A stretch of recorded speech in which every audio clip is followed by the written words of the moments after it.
नमस्कार दोस्तों, आपका स्वागत है अपने YouTube channel P for portfolio में। आज हम बात करने वाले हैं इंटरग्लोब एविएशन के बारे में, यानी कि इंडिगो के बारे में बात करेंगे। अच्छी खासी तेजी ये दिखा चुका है, 10% का अपर सर्किट लगा चुका था इसे। तो इसके लिए इसके फंडामेंटल्स हम देखेंगे, इसका फंडामेंटल एनालिसिस करेंगे। काफी लोग इसमें इंटरेस्टेड लगा रहे हैं कि क्या ये स्टॉक इस करंट मार्केट प्राइस में लॉन्ग टर्म इन्वेस्टिंग के लिए सही है या नहीं। तो इसकी पूरी चर्चा हम इसके वीडियो में करेंगे और फंडामेंटल्स कैसे हैं इस स्टॉक के, उसके बारे में भी बात करेंगे। लेकिन इससे पहले अगर आपने चैनल को सब्सक्राइब नहीं किया है तो प्लीज सब्सक्राइब कीजिए और रेगुलर अपडेट्स पाने के लिए नोटिफिकेशन बेल को प्रेस कीजिए। तो चलिए बात करते हैं इंडिगो के बारे में।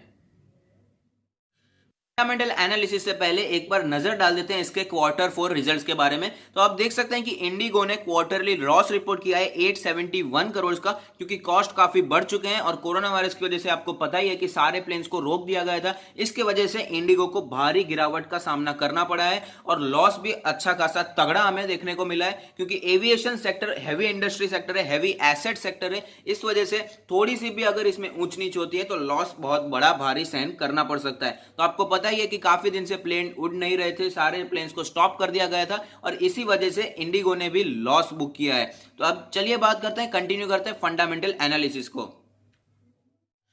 देख सकते हैं कि इंडिगो एक लार्ज कैप कंपनी है जिसका मार्केट कैप है तकरीबन 40,000 करोड़ के आसपास का। अगर बात करें इसके लास्ट ट्रेडेड प्राइस की तो वो है 1116 रुपीज, जो कि है 9.07% ऊपर। अगर बात करें इसके 1 ईयर रिटर्न्स के बारे में तो आप देख सकते हैं कि 39% के नेगेटिव रिटर्न्स हमें दिखाई देते हैं। अगर बात करें इसके 5 ईयर रिटर्न्स के बारे में तो 16.63% के पॉजिटिव रिटर्न्स हैं। अगर मैक्स टाइम के बारे में बात करें तो 16.63% है, क्योंकि इसकी जो लिस्टिंग हुई थी वो है नवंबर 15 के आसपास की। अब बात करते हैं इसके की मैट्रिक्स के बारे में। तो आप देख सकते हैं कि पीई रेशियो 250 है और सेक्टर का पीई है 18 के आसपास। तो आप समझ सकते हैं कि कितना ज्यादा एक्सपेंसिव है इसका वैल्यूएशन।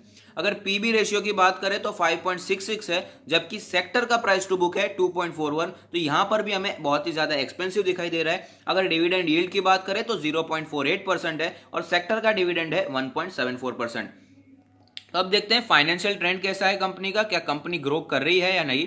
तो रेवेन्यू की बात करें तो 2016 में 16,000 करोड़ के आसपास की रेवेन्यू थी, जो कि बढ़कर 2019 में 30,000 करोड़ के आसपास की हो गई। यानी कि रेवेन्यू तो बढ़ता जा रहा है, लेकिन अगर हम प्रॉफिट्स पे ध्यान देते हैं तो प्रॉफिट कम हो गए हैं। 2016 में 2,000 करोड़ के आसपास का जो प्रॉफिट था वो 2017 में कम होकर 1,650 करोड़ का हो गया और 2018 में फिर से बढ़कर 2,240 करोड़ का हो गया। लेकिन 2019 का अगर हम प्रॉफिट देखते हैं तो बहुत ही ज्यादा कम हो गया है, सीधा 150 करोड़ हो गया है। तो आप समझ सकते हैं कि रेवेन्यू भले ही बढ़ रही है, लेकिन हमें प्रॉफिट में उतनी ज्यादा बढ़ोतरी नहीं देखने को मिलती है। तो अब देखते हैं इसके फाइनेंशियल स्टेटमेंट्स हमें क्या बताना चाहते हैं। तो आप देख सकते हैं कि जो इंडस्ट्री की एवरेज रेवेन्यू ग्रोथ है वो है 16.8% की और इंडिगो की है 21.14%। अगर मार्केट शेयर की बात करें तो पिछले 5 सालों में मार्केट शेयर 30% से 75% हो गया है। तो आप समझ सकते हैं कि मार्केट लीडर है एविएशन सेक्टर का। इसी वजह से हमें एक्सपेंसिव दिखाई दे रहा है इसका वैल्यूएशन, लेकिन कुछ ज्यादा ही एक्सपेंसिव दिखाई देता है। अब ग्रोथ व्यू के बारे में बात करते हैं, अलग अलग फाइनेंशियल ईयर को सामने रखा है। तो आप देख सकते हैं कि रेवेन्यू तो भले ही हर साल बढ़ता जा रहा है, लेकिन अगर एबिटा रेशियो, पीबीआईटी, पीबीटी और नेट इनकम की बात करें तो बहुत ही ऊंच नीच आती है। एक साल बढ़ जाता है, दूसरे साल कम हो जाता है, यानी कि हमें स्टेबल ग्रोथ इस स्टॉक में हमें देखने को नहीं मिलती है। इसलिए चार्ट्स पर भी हमें बहुत ही ज्यादा वॉलेटिलिटी देखने को मिलती है। अब देखते हैं बैलेंस शीट पे कितना डेब्ट है और डेब्ट है या नहीं। तो आप देख सकते हैं कि जो नॉन करंट लायबिलिटीज हमें दिखाई दे रही है वो है तकरीबन 10,000 करोड़ के आसपास, जो कि सिर्फ बढ़ती ही जा रही है। टोटल लॉन्ग टर्म डेट की बारे में बात करें तो 2,193 करोड़ से डेफर्ड टैक्स लायबिलिटीज 63 करोड़ के आसपास है और अदर लायबिलिटीज है 7,812 करोड़ की। तो नॉन करंट यानी कि लॉन्ग टर्म जो हमारा लायबिलिटीज है वो है 10,000 करोड़ के आसपास का, जो कि सिर्फ बढ़ता गया है। पिछले साल तकरीबन 8,000 करोड़ था, उसके पहले 6,600, उसके पहले 6,200। तो आप समझ सकते हैं नॉन करंट लायबिलिटीज बढ़ती जा रही है, जो कि एक बहुत ही गंभीर बात है इस कंपनी के लिए। तो चलिए बात करते हैं इसके शेयर होल्डिंग पैटर्न के बारे में कि कितना शेयर होल्डिंग पैटर्न इसमें दिखाई देता है। देख सकते हैं कि प्रमोटर के पास है 74.85% की होल्डिंग और म्यूचुअल फंड के पास है 7.91% की होल्डिंग और डीआईआईस के बारे में बात करें तो 9.16% की होल्डिंग है और एफआईआईस के पास है 13.59% की होल्डिंग और अदर पार्टीज के पास है 2.39% की होल्डिंग। तो आप देख सकते हैं कि मेजॉरिटी प्रमोटर्स के पास ही होल्डिंग है और एफआईआई के पास भी अच्छी खासी होल्डिंग रखी हुई है, लेकिन कोई भी प्लेज प्रमोटर होल्डिंग की समस्या नहीं है, जो कि एक अच्छी बात है। तो ओवरऑल हमने फंडामेंटल्स देखे इस कंपनी के। रेवेन्यू भले ही बढ़ रही है लेकिन प्रॉफिट्स बढ़ नहीं रहे हैं, प्रॉफिट सीधा नीचे आ रहे हैं, जो कि बहुत ही गंभीर बात है कंपनी के लिए। रेवेन्यू बढ़ने से हमें फायदा नहीं होता, प्रॉफिट बढ़ना चाहिए, ये एक गंभीर बात है कि प्रॉफिट नहीं बढ़ रहे। इसलिए मेरा मानना है कि ये सेक्टर ही पूरा बहुत ही ज्यादा रिस्की सेक्टर है, वॉलेटाइल सेक्टर है, इसलिए नॉर्मली मैं जनरली रेकमेंड नहीं करता हूं रिटेल निवेशकों को ऐसे सेक्टर में इन्वेस्ट करने से। तो अब देखते हैं चार्ट्स पर कैसी मूवमेंट दिखाई देती है।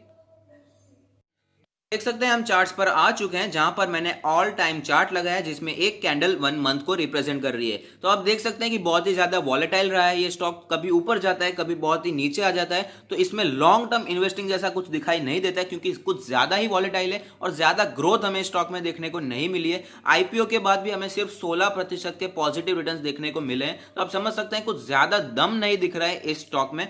तो अब मैं आपको करंट सिनेरियो दिखाना चाहूंगा जिसमें एक कैंडल 1 डे को रिप्रेजेंट करेगी। तो आप देख सकते हैं कि कहां पर इसने सपोर्ट लिया था, अच्छी खासी गिरावट बनी रही थी, काफी समय से इसमें गिरावट बनी हुई थी। कोरोना वायरस के क्रैश से पहले ये काफी गिर चुका था, 1800 के आसपास ये चल रहा था जो स्टॉक, वो काफी नीचे आ चुका था, 1400 के आसपास आ चुका था, लेकिन उसके बाद भी गिरावट कंटिन्यू रही है। इसने 780 के आसपास सपोर्ट लिया है और स्टॉक ऊपर चल रहा है, करंट प्राइस है 1100 के भी ऊपर। अब बात करते हैं अलग अलग इंडिकेटर्स के बारे में।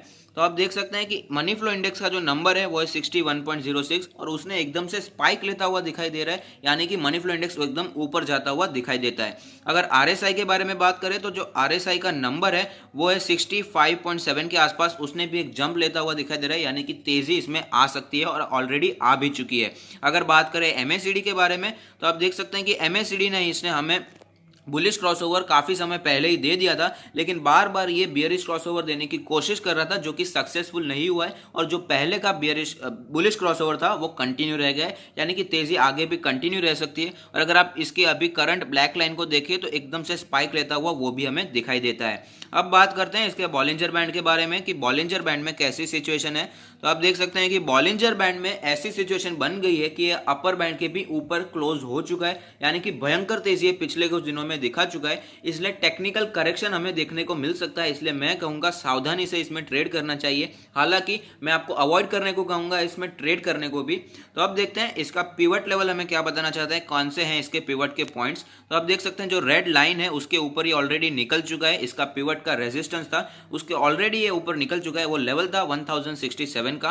तो अगला जो हमें रेजिस्टेंस लग सकता है वो है इसके ऊपर 1168 का लेवल। अगर बात करें इसके सपोर्ट के बारे में तो आप देख सकते हैं कि सपोर्ट का जो लेवल बनता है वो है इसका पिवट का पॉइंट, वो है 958 रुपीज़ का। अगर उसके नीचे सपोर्ट की बात करें तो 857 है। लॉन्ग टर्म सपोर्ट के बारे में बात करें तो 780 के आसपास 750 के आसपास का जो लेवल था जहां पर उसने बॉटम बनाकर ये ऊपर जाने की कोशिश कर रहा था, सपोर्ट लिया था, वो इसके लिए लॉन्ग टर्म सपोर्ट माना जा सकता है। अब बात करते हैं इसमें पोजीशन के बारे में कि इसमें पोजीशन लेनी चाहिए या नहीं। तो मेरा मानना है कि इसमें हमें फ्रेश पोजीशन से अवॉइड करना चाहिए। उसके रीजंस में मैं आपको बताना चाहता हूं कि ये काफी हैवी एसेट सेक्टर है, इसमें काफी वॉलेटिलिटी रहती है।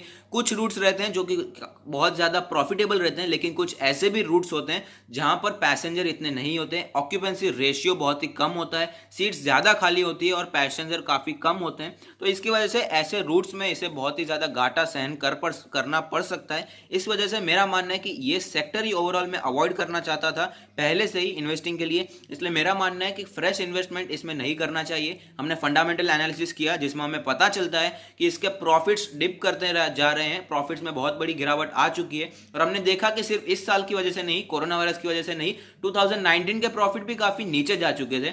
और आप समझ सकते हैं कि 2020 में जब ये कोरोना वायरस का इश्यू आया और सिर्फ 10 या 15 या 1 महीने के लिए भी प्लेन बंद हो गए, तो इसका जो लॉस है वो 870 करोड़ के आसपास का है। तो आप सोच के देखिए जो इसका Q1 का रिजल्ट आएगा तो उसमें आप कितना ज्यादा लॉस एक्सपेक्ट कर सकते हैं, क्योंकि अप्रैल में अभी तक तो कुछ ज़्यादा फ्लाइट्स उड़ती हुई दिखाई नहीं दे रही है। फुल फ्लेज इंटरनेशनल फ्लाइट्स अभी भी शुरू नहीं हुई है, और कब होगी ये भी हम बता नहीं सकते।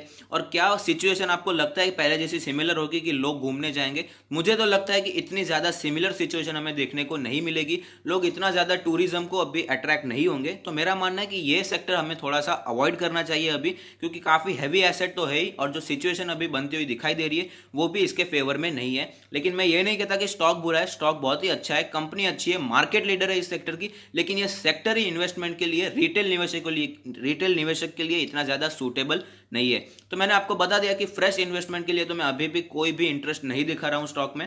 और अगर आपने ऑलरेडी इन्वेस्ट कर लिया है, नीचे के प्राइस पे किया है, तो मेरा मानना है तेजी अभी दिख रही है स्टॉक में। तो टेक्निकल एनालिसिस ऑपरेटर का मुझे ये खेल लग रहा है, ट्रेडर्स कम्युनिटी ने इसे अपने हाथों में ले लिया है। तो मेरा मानना है थोड़ा अगर ये ऊपर जाता है तो इसमें से प्रॉफिट बुकिंग करने में कोई हर्ज नहीं है, क्योंकि लॉन्ग टर्म के लिए अगर आप मान रहे हैं कि 3,000 हो जाएगा एक ही साल में, तो वो मुझे अभी मुश्किल लग रहा है। तो अगर आपको थोड़ा सा प्रॉफिट मिलता है, 25-30% का प्रॉफिट मिल रहा है, तो आप उसमें से निकल सकते हैं। और अगर आपने ऊपर पोजीशन बनाई है, आप अभी लॉस में चल रहे हैं, तो मेरा मानना है ये तेजी कंटिन्यू है, तब तक इसमें आप बने रहिए। अगर आपको कोई नेगेटिव सिग्नल दिखाई देता है तो उसमें से एग्जिट करने के बारे में सोच सकते हैं और अच्छे ब्लू चिप स्टॉक्स में इन्वेस्ट कर सकते हैं। तो अगर आपको ये वीडियो पसंद आया है तो लाइक कीजिए, शेयर कीजिए, कमेंट कीजिए, सब्सक्राइब कीजिए और मुझे मोटिवेट कीजिए। Thank you, stay happy, happy investing.